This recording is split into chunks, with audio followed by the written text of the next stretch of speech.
for having me, and Thank you. nervous as always. I just wanted to talk about some experiences I think that I had, and if you could probably shed some light on where they're going and stuff like that.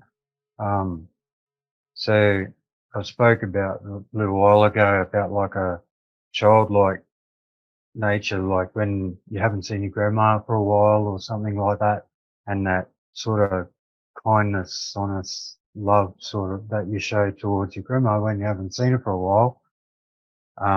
That sort of is always there. I wrote them down a bit. I'm always like very quiet and stuff, so it's pretty unusual that I talk a bit now. So I've been told like I never talked, so, and I'm a spray painter by trade, and, I'm always on my own all the time pretty much, when I'm in the spray booth and stuff. I've noticed some things, in meditation, like, settled right down, seeing things like, just for instance, the planets like the sun who have event horizons from a black hole and stuff like that, but that's not really, where I'm going with it. It's something behind that. As I'm noticing that there's something behind I'm sensing behind that, if that makes any sense. Just some just strange things like that. And feeling like sometimes it's like a oneness, that it does feel like a oneness type thing. And all these are starting to, be more and more, and it all started from about probably a year ago. I sat down and really put my hands together and thought really hard and asked with every bit of my heart, for knowledge. And now it's flowing, and that's how come I guess I've come and sit in front at Satsang, and you could shed some light on it for me, please, Sanjay. Mm-hmm.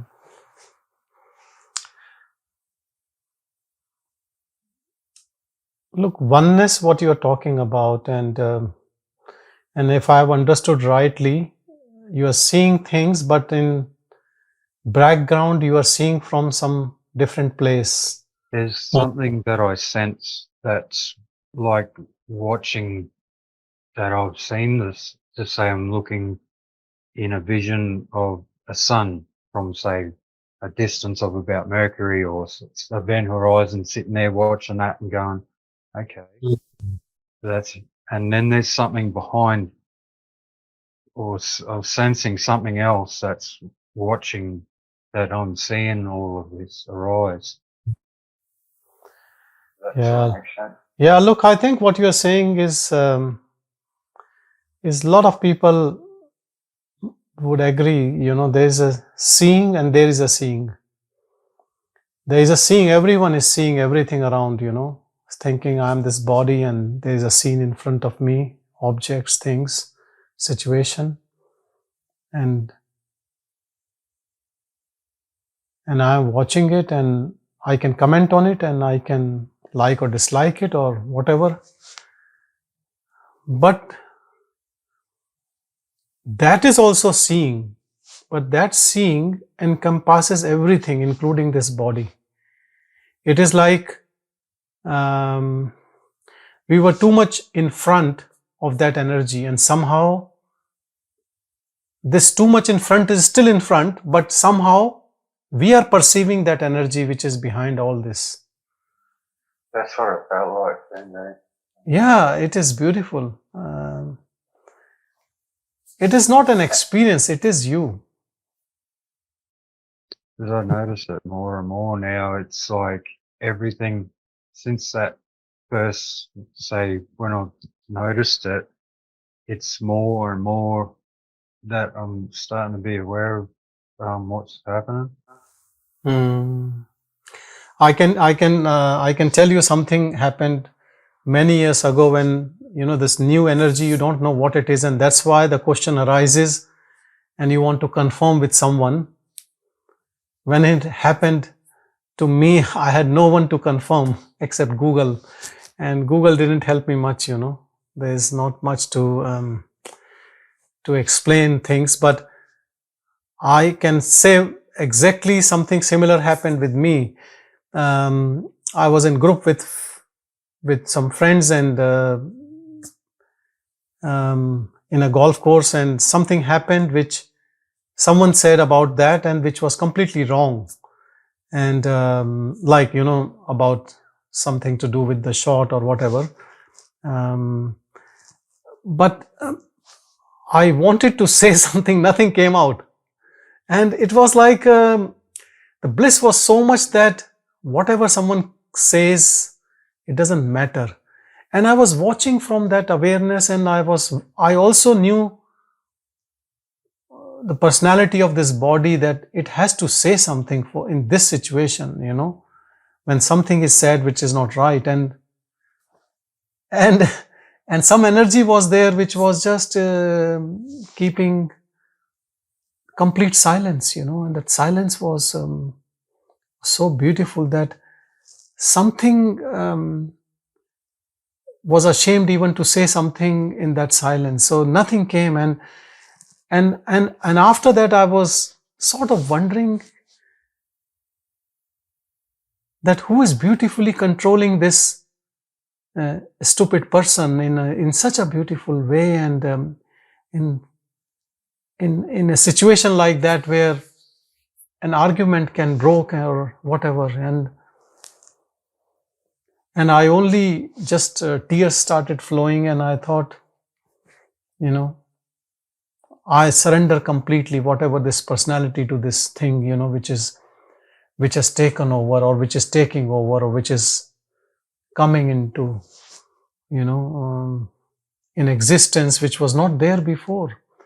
How it was coming and keeping so much of bliss, irrespective whatever the external situations are, and still we sense it. We have body, we have feelings, all this is there, so you sense that something has taken over, but what it is, it stays mystery. Even you can say I am that I am, but I am what I am, how to explain? Nobody knows what it is, It's something, it's not like you can see or know, it's sort of right there, but it's there, but here, it's something like only you can, it is something is there, some change has come, some profound change has come, and the biggest way you can be assured that it is not mind's trick is that you feel very peaceful, you feel peaceful about it. There's nothing else I would say about it. It's very peaceful. They say bliss, and in Hindi they say ananda, but I don't know, that doesn't look like one has to keep jumping, or then happiness, people take it otherwise. I would say the best word is peace. It is very peaceful, and it is something which percolates in our all actions and all dealings, and even when nothing is happening, and it is something fullness. It is like we try to fill our life with some achievements or some activity or some objects, but it seems that when it comes to you, you're whole, you're complete, you're full. Some religions, some teachings talk about emptiness or void. I don't know, it is fullness, I would say. It is so it is energy, it is awareness, it is, and how can it be void? Because everything is in it only. Everything, whatever you perceive, it's all in that. Everything is made up of that. It is so full. It is like you are touching that current of awareness. Somehow I would say it is current of awareness which is perceiving everything. It is the real perceiver. Mind is not the real perceiver. Mind is a perceiver with conditioning and a limited perceiver. That is why how much you train your mind, it always knows others. It can grow in its own way. Like it might say a single person is more selfish, then you have a partner, you think about partner, then you think about kids. Some people think about their community, their religious group, or some think about their nation, or some think about the whole world. But still there is this sense of belonging of some, and then there are some are other. But this is whole. This energy does not leave anything outside of it. Whether you call it living, non-living, plant, animal, bird, house, you treat everything with dignity.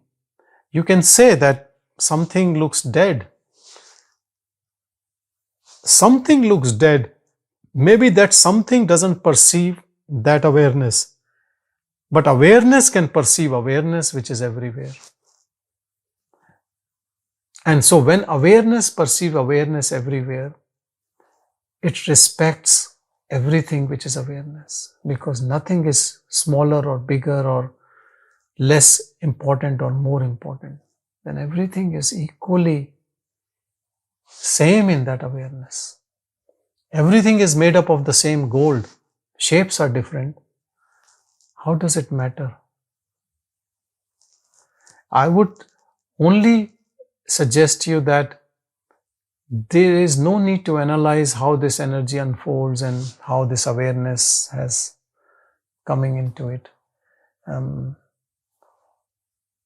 Just keep moving inward as you usually do everything, and this awareness will never leave, because it cannot leave. It does not come and go.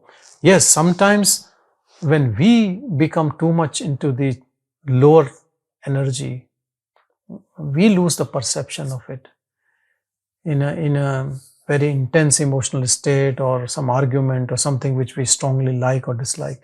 So this we have to take care about this energy. This is very, I would say, we have to handle with utmost care this thing. You can't be rough about it, because it's not something you have achieved and now you can do something stupid. And that attention is very important. Attention to that is very important. You can even look into some of the teachings of Buddha even, Buddha, after enlightenment, when he walked, he was very cautious about that, this energy, he is aware of it, aware of that awareness all the time. There are instances I read that, once there was some fly on his hand and he just moved it away, and then he realized that it was like a reflex. So he did it again, though there was no fly. He said, I have to live in that awareness always, So someone can say it is too much, but it only shows how much importance he was giving. Just some strange things like that as well. Nearly pretty much down to the last word. Mosquito, for instance, or a bug or something like that. And it feels like instant reaction is and then it's sort of like you reanalyze what you've just done. You pretty much word for word what you said, Sanjay. Very, very interesting, that's for sure. Beautiful, beautiful. So good to hear from you, Wayne. Thank you, Sanjay. Thank you, thank you.